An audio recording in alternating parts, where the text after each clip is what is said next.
This is so disgusting. What have you been doing? I feel so much shame. And it all comes down to this paper that I hold in my hands. All right, let me start from the beginning. I was in Fuerteventura, in the Canary Islands, on this couch of this beautiful holiday house. And yet, I was feeling so much pain. Like something is choking me. But why? The answer to this question came rather easily. My relationship sucks. It's so far away from how I always dreamt that a romantic relationship should look like. What was I missing? Honestly, sex. I wanted to make so much more sex. But what does sex mean? Actually, the way I see it is just the feeling of being loved. Exactly the way I am, unconditionally. Oh, so much pain, even just sharing this with you now. All right, it's okay. You are not alone. Am I alone? Or do you also feel like that sometimes? In the last 10 years, I've tried every possible strategy to get my wife to love me the way I need. Of course, nothing worked. So I realized I gotta find a different way. And one thought started arising in my mind. Why don't you love her the way she deserves to be loved? Why don't I love her like if I still have to win her trust and her love? So I decided to write this manifesto. And first I wrote how my ideal relationship looks like. It sounds something like this. Having a loving, nurturing, and fulfilling relationship with Micah, my wife, where all my desires and longings are met in synergy with her dream relationship. This felt good, but it didn't feel enough. So I know that if I want to make an effective plan, I need to have a gross idea of what I want, and then I need to have a deadline to make it real, and then also understand what. So really breaking down how the outcome that I want looks like in details. So here in the what, I wrote down 4, 5, 6 different topics. For example, I wrote intimacy, regular moments of intentional conscious connection, lovemaking, open exploration of desires and fears, free from shame. And I wrote 6, 7 of those. And now I was missing only one piece, how to make it happen. And then I started writing down many things that are important to me, like presence, integrity, connection. For example, when my wife sets her boundaries, I feel the desire of reacting. So I wrote, honor Micah's boundary. No or not yet is fully respected.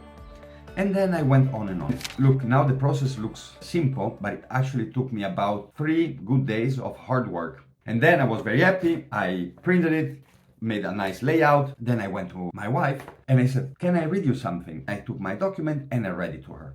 And then, I was there just waiting for her to jump on my neck, give me kisses and love me the way I wanted to be loved. Of course, this didn't happen. Not only it didn't happen, it happened quite the opposite. Paolo, what the fuck are you doing? Why would you do that? I hate you. This is so disgusting. What have you been doing? This makes me feel so unsafe. All right, my wife doesn't talk like that, but for the sake of the story. And then, like in that moment, I felt this huge dragon of fire arising from my back, ready to destroy everything. But then, something really interesting. So in the process of writing this paper, I had to read it and reread it and reread it again. What happened is that what I wrote went into myself just through repetition.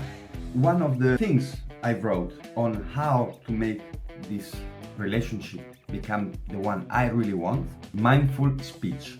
Speak with love and patience. Think before talking. So I was there ready to destroy everything, and then I felt this dragon of fire.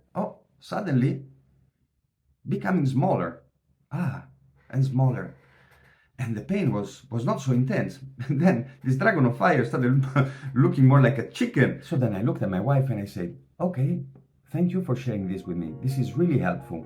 My priority now in my life is to fix the relationship with you, the relationship that you deserve and I deserve. Would you like to help me so that you don't feel like you have to do anything, that I can do all the work?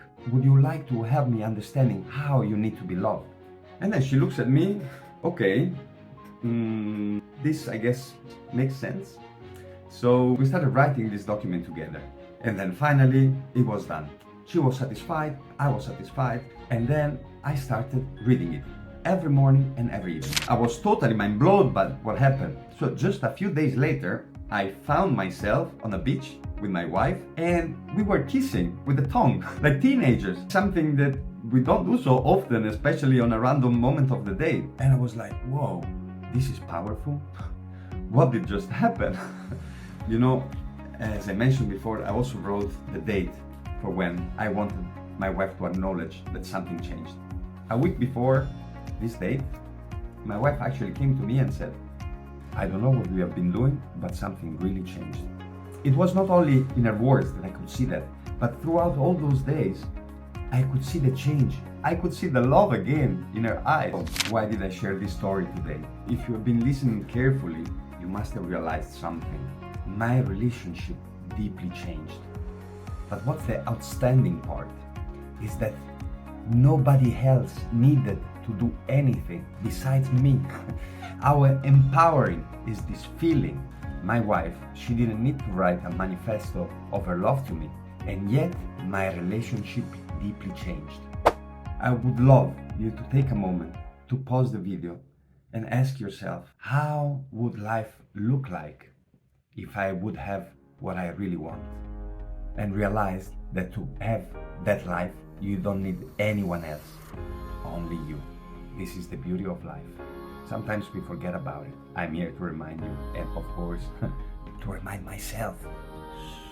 Thank you for listening. I hope you enjoyed the video. See you next time.